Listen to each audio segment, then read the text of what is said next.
I have not failed.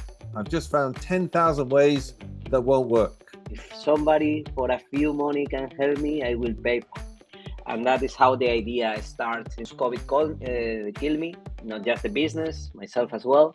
Oh, And in that moment, I said, how can I escalate this business globally? And I have more possibilities to live. The wrong idea of making a mistake is bad.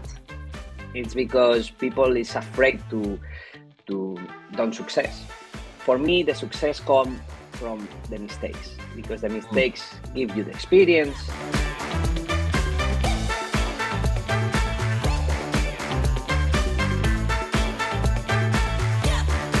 welcome to today's episode of Free to Lead, Journeys of Leaders Driven by Passion, Inspired by Purpose. And today I'm joined by Oscar Rubio.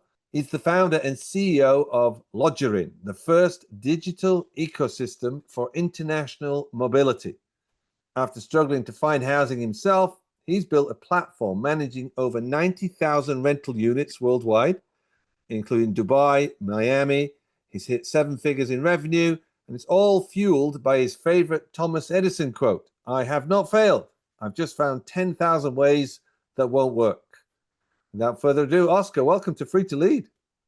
Thank you, Will. Thank you for that kind introduction. You're welcome. And you have kind of, but also not at the same time, unusual business platform. And I'm interested to find out more about that and how you ended up here, So, if you could give us a little bit of background story and then tell us a bit more about what your business is. Everything starts in your origin country. When I was moving Leeds to study my degree there, basically I suffer a lot of issues when I moved there, not just because the housing, if not because the administration, which is always difficult, bank account, social security, all that stuff. In that moment, I said, if somebody for a few money can help me, I will pay for it. And that is how the idea starts in 2013 already. Then I moved back Spain. I started to work, and I created this company, which basically was a relocation company, traditional services, helping people moving around.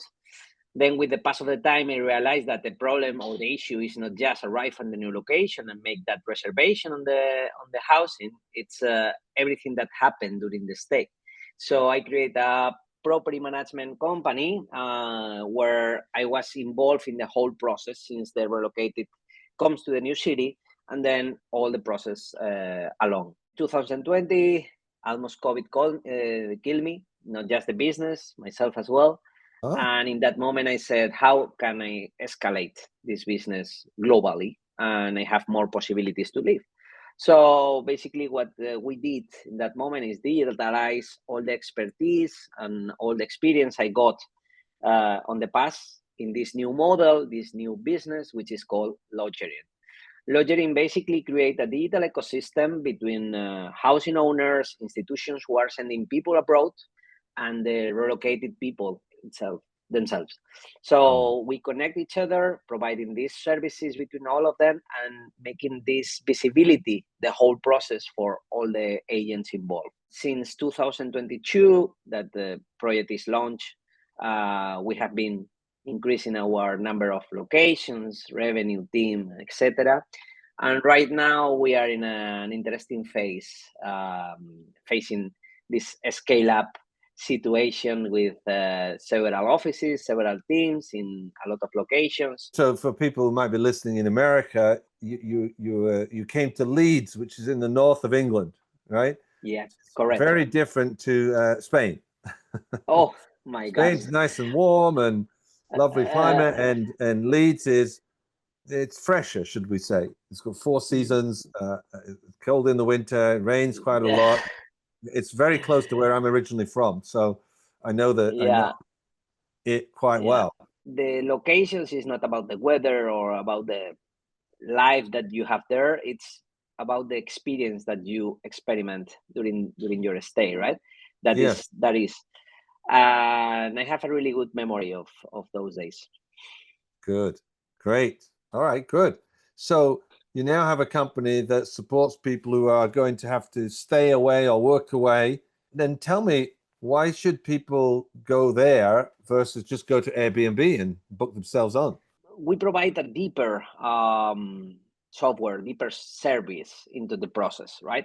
It's not the same going in a vacation or holidays for, I don't know, a couple of weeks, 3 weeks, even a month, that Yeah. stay there for long term.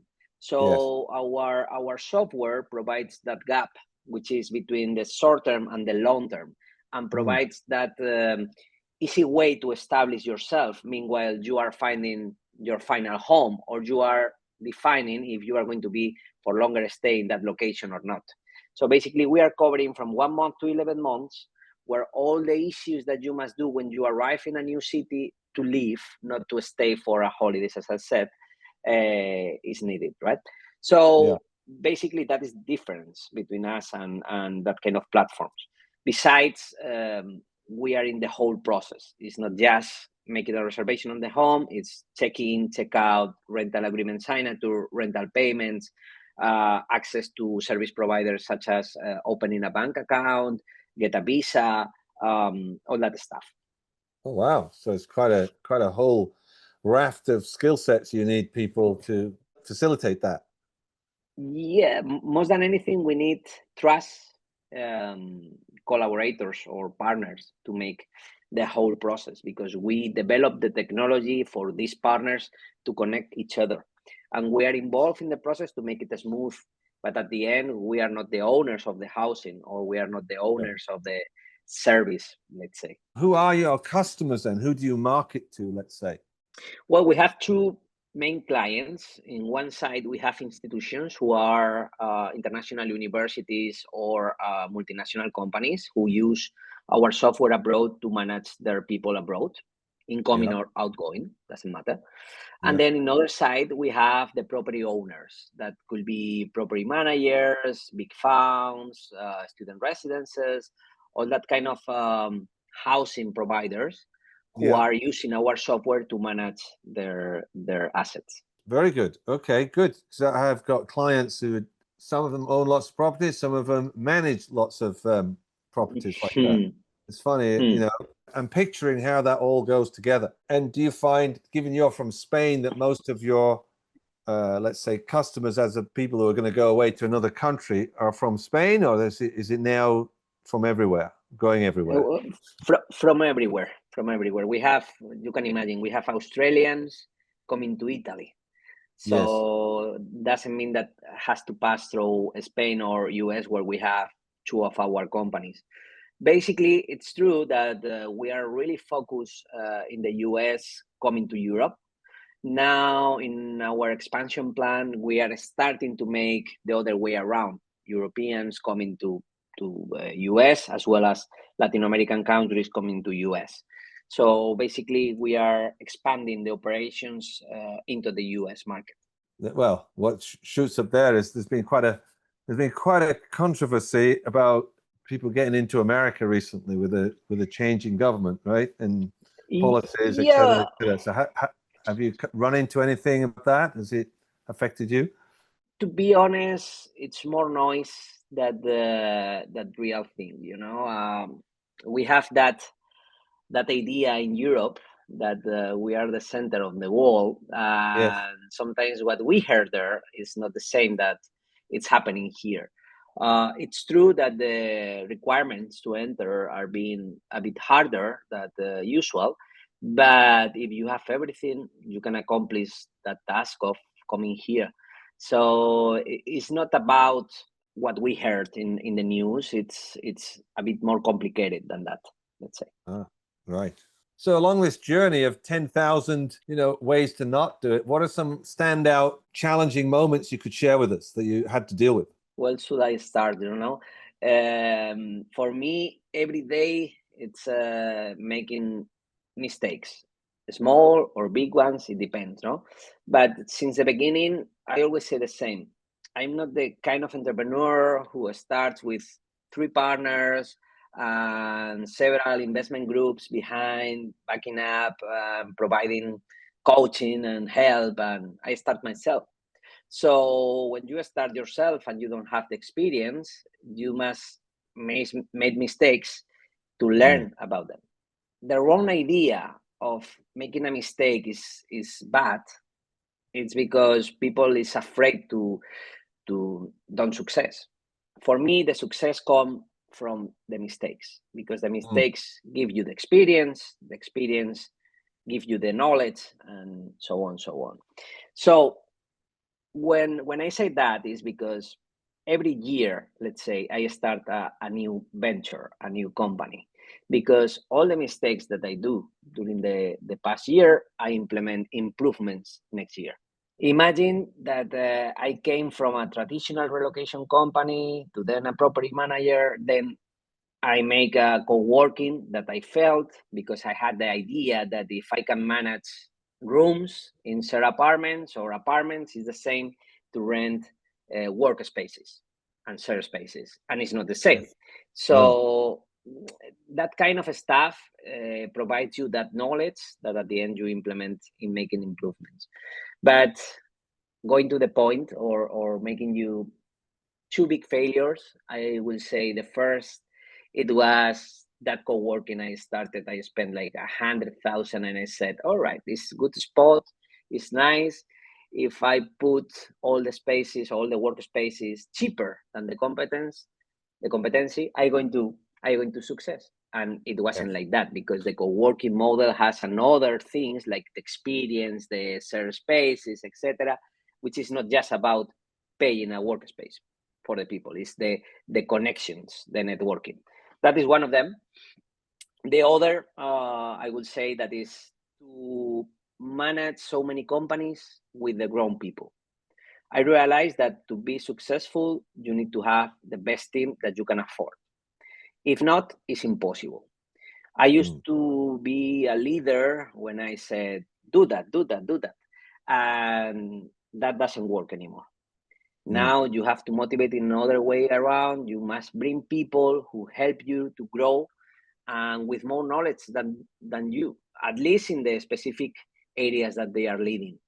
And that is the way to grow, on my opinion. And in the past, I didn't do that. So what's your biggest challenge right now then? Escalate. Going from 0 to 1 million was a nightmare. Mm. A nightmare.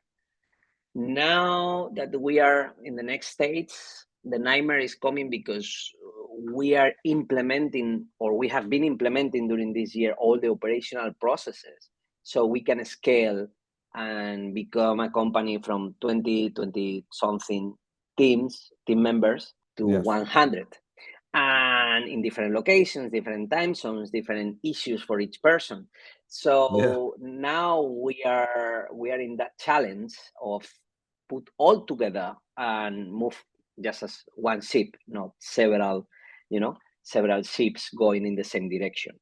So that is the challenge that we are facing now, right? This escalation moment, and passing from couple of millions to 10 million or 15 million in growth. That's it. Yeah. Yeah. There are certain milestones in the growth of a business that feel like glass ceilings to break through them. Yeah. So getting to 1 million for a lot of people is really, really challenging. But then now go to 10. Yeah, exactly. And then my wife is always saying the same, right? What one is going to be enough? And I always say the same answer is never. So at the end, you are always facing a new challenge, a new challenge that you must accomplish, and you must pass, and then keep growing until you decide that is enough. Well, what would be enough? I have a friend who he did a startup and he's doing really, really well, but he has a number. He has his walk away number. When the company reaches that much, and that's his exit, right? Do you have a number, like an exit number? At this moment, I'm enjoying so much what I'm doing, and we are in so early stage comparing what I think we can reach, that I don't have that number. But I Yeah. guess that depending on your personal situation and in the moment that this number comes to you. So imagine that I have, I don't know, an illness, or some of my family is passing a bad moment and I need it. So I will consider in that specific moment the specific situation. I always say you hit the ball when the ball comes. In the Yeah. meanwhile, Yeah. Well, what is it about this particular business model that inspires you? for me, I always take a look into a specific business. One of them is SAP. as technological consultancy integration into the company, in the whole structure of the operations and the company. And the other one is Haspot, which is a CRM with different modules and with the same style that we are trying to implement, which is several modules depending and customizing depending your needs and your operation situation in the company. Yeah, well, maybe it's not that. Maybe what it is a vision to fulfill, like you have a vision where, if you think about Airbnb, for example, right? When it started out, it was very small, but now it's right? Yeah, well, it's our business in order to be B2B, maybe it's not going to be as integrated as Airbnb in the common people in the B2C model, right? But yes, our plans at the end in 5 years from now is to be in Nasdaq and covering at least 5% of the total market that we are facing, which is huge. Now we are moving in a blue ocean, let's say, in this market, and there is competitors still, but it's so fragmented.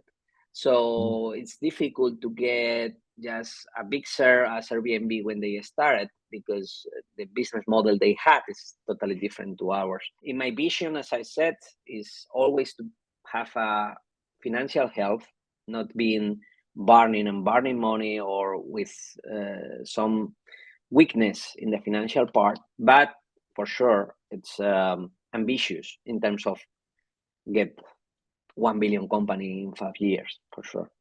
Yeah, very, very great. What would you say to someone who has a vision like yours, not necessarily obviously the same market or the same, they have this vision and then all the way back at the beginning, this got this idea. What would you say to those people who might be listening for that? The vision is, let's say, this first step.